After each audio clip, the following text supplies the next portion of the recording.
Morella by Edgar Allan Poe. Επιμέλεια Γιώργος Πιτροπογιαννάκης.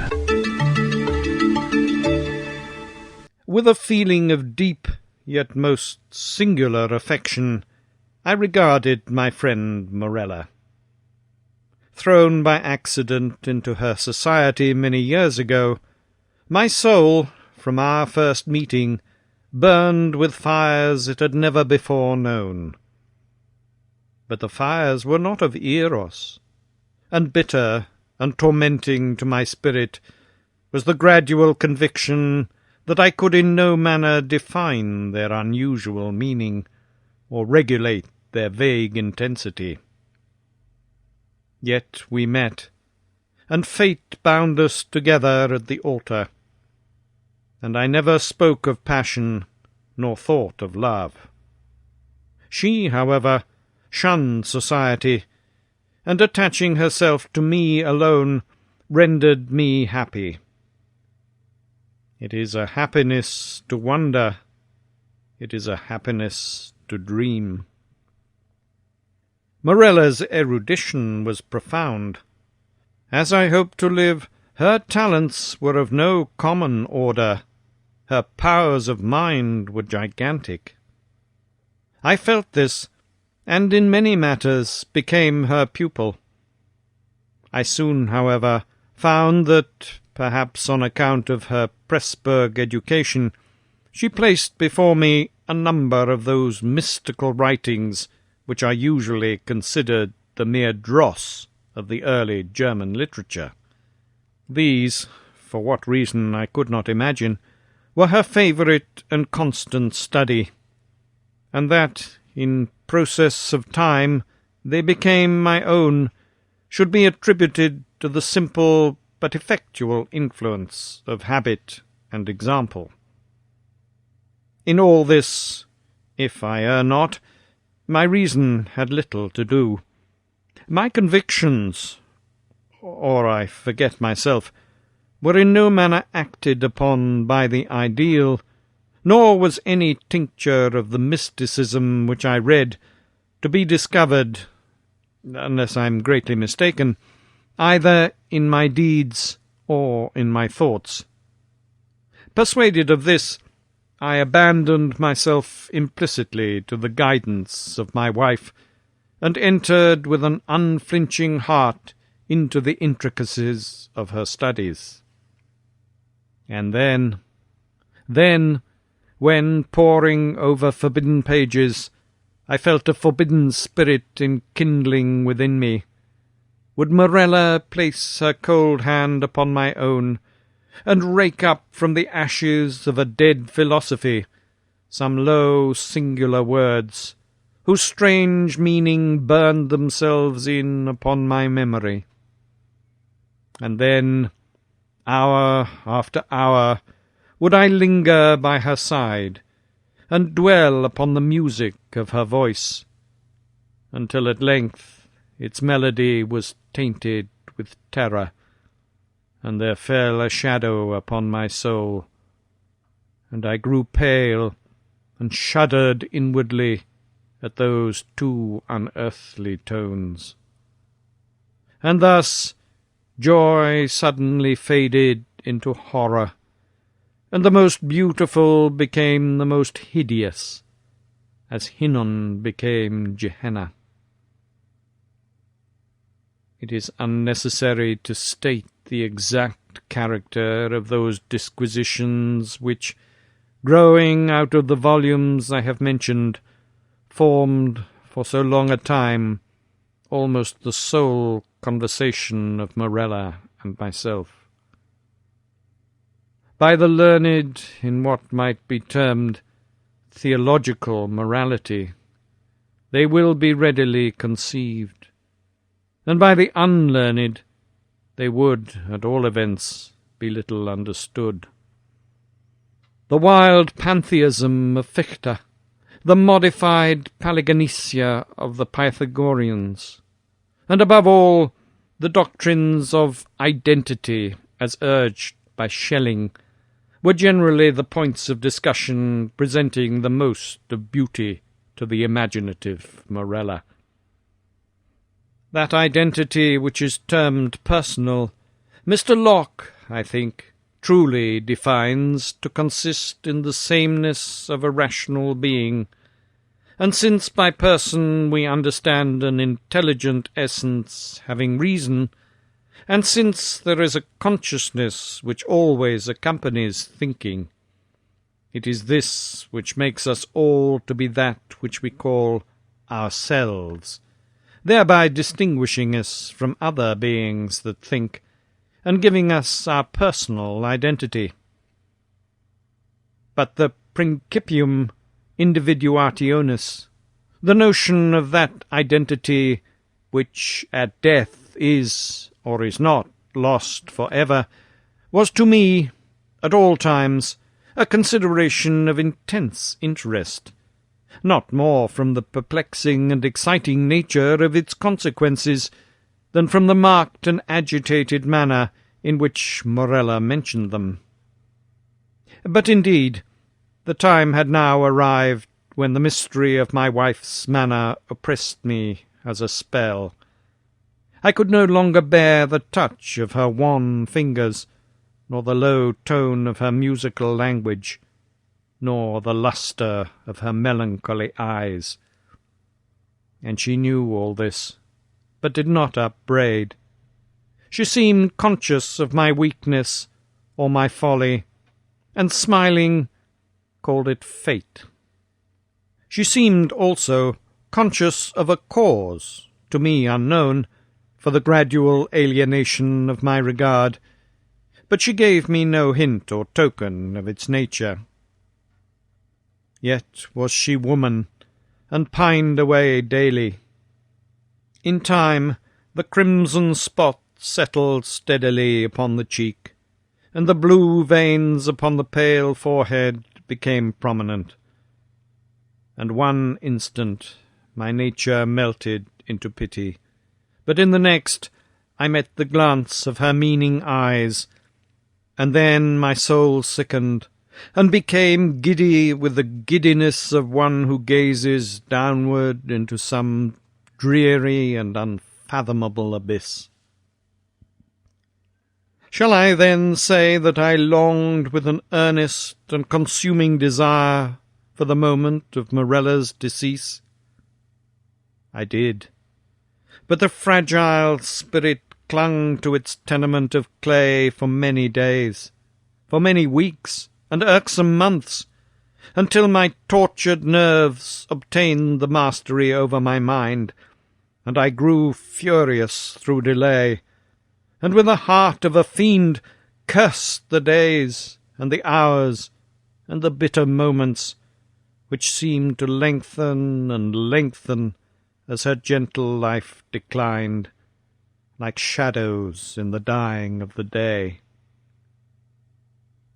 But one autumnal evening, when the winds lay still in heaven, Morella called me to her bedside. There was a dim mist all over the earth, and a warm glow upon the waters, and amid the rich October leaves of the forest, a rainbow from the firmament had surely fallen. "It is a day of days," she said, as I approached, "a day of all days, either to live or die. It is a fair day for the sons of earth and life, more fair for the daughters of heaven and death." I kissed her forehead, and she continued, "I am dying, yet I shall live. Morella, the days have never been when thou couldst love me, but her whom in life thou didst abhor, in death thou shalt adore. Morella, I repeat that I am dying, but within me is a pledge of that affection, how little, which thou didst feel for me. And when my spirit departs, shall the child live, thy child and mine, Morella's. But thy days shall be days of sorrow, that sorrow which is the most lasting of impressions, as the cypress is the most enduring of trees.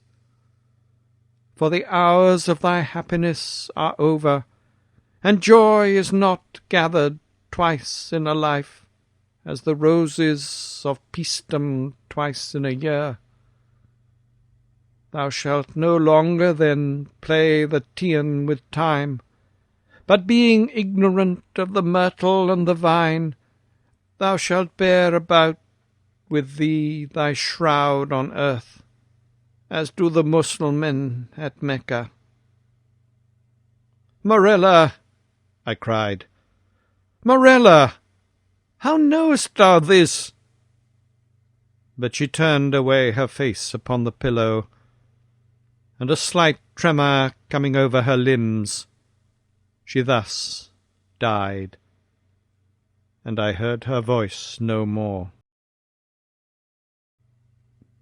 Yet, as she had foretold, her child, to which in dying she had given birth, and which breathed not until the mother breathed no more, her child, a daughter, lived, and she grew strangely in stature and intellect, and was the perfect resemblance of her who had departed, and I loved her with a love more fervent than I had believed it possible to feel for any denizen of earth. But ere long the heaven of this pure affection became darkened, and gloom and horror and grief swept over it in clouds.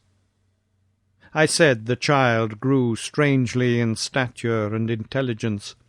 Strange indeed was her rapid increase in bodily size, but terrible, oh terrible, were the tumultuous thoughts which crowded upon me while watching the development of her mental being. Could it be otherwise, when I daily discovered in the conceptions of the child the adult powers and faculties of the woman, when the lesson of experience fell from the lips of infancy, and when the wisdom or the passions of maturity I found hourly gleaming from its full and speculative eye?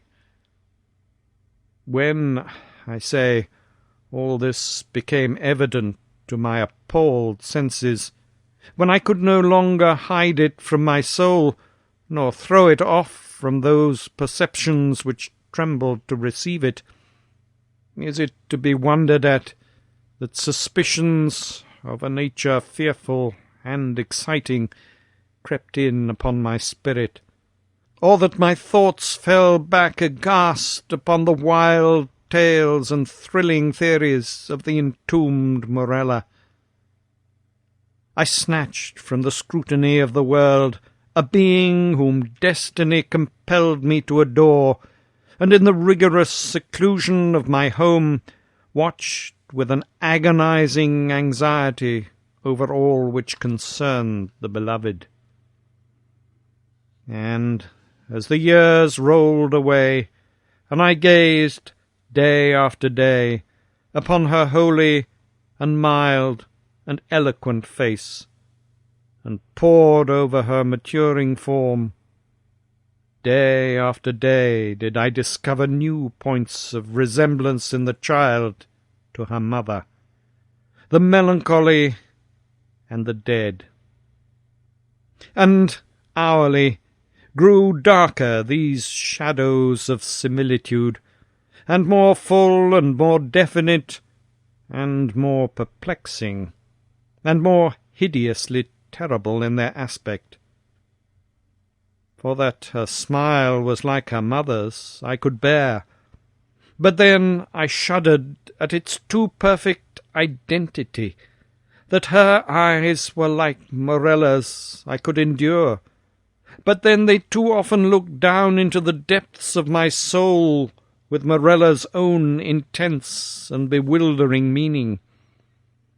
And in the contour of the high forehead, and in the ringlets of the silken hair, and in the wan fingers which buried themselves therein, and in the sad musical tones of her speech, and above all, oh, above all, in the phrases and expressions of the dead on the lips of the loved and the living, I found food for consuming thought and horror, for a worm that would not die. Thus passed away 2 lustra of her life, and as yet my daughter remained nameless upon the earth. My child and my love were the designation usually prompted by a father's affection, and the rigid seclusion of her days precluded all other intercourse. Morella's name died with her at her death. Of the mother I had never spoken to the daughter. It was impossible to speak. Indeed, during the brief period of her existence, the latter had received no impressions from the outward world, save such as might have been afforded by the narrow limits of her privacy. But at length the ceremony of baptism presented to my mind, in its unnerved and agitated condition, a present deliverance from the terrors of my destiny. And at the baptismal font I hesitated for a name. And many titles of the wise and beautiful, of old and modern times, of my own and foreign lands, came thronging to my lips, with many, many fair titles of the gentle and the happy and the good. What prompted me then to disturb the memory of the buried dead? What demon urged me to breathe that sound which in its very recollection was wont to make ebb the purple blood in torrents from the temples to the heart?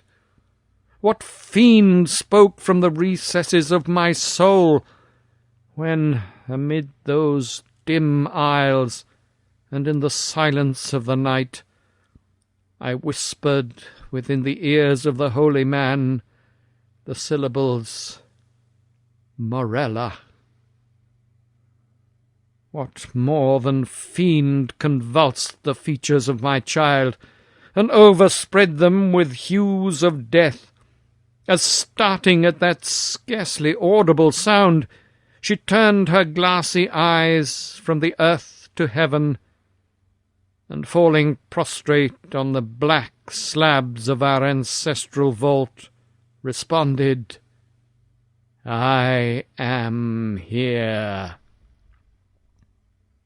Distinct, coldly, calmly distinct, fell those few simple sounds within my ear, and thence, like molten lead, rolled hissingly into my brain.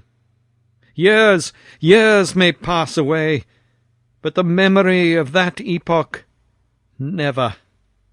Nor was I indeed ignorant of the flowers and the vine, but the hemlock and the cypress overshadowed me night and day, and I kept no reckoning of time or place, and the stars of my fate faded from heaven, and therefore the earth grew dark, and its figures passed by me like flitting shadows, and among them all I beheld only Morella. The winds of the firmament breathed but one sound within my ears, and the ripples upon the sea murmured evermore, Morella. But she died. and with my own hands I bore her to the tomb, and I laughed with a long and bitter laugh, as I found no traces of the first in the charnel where I laid the second. Morella. The end. Επιμέλεια Γιώργος Πιτροπογιαννάκης.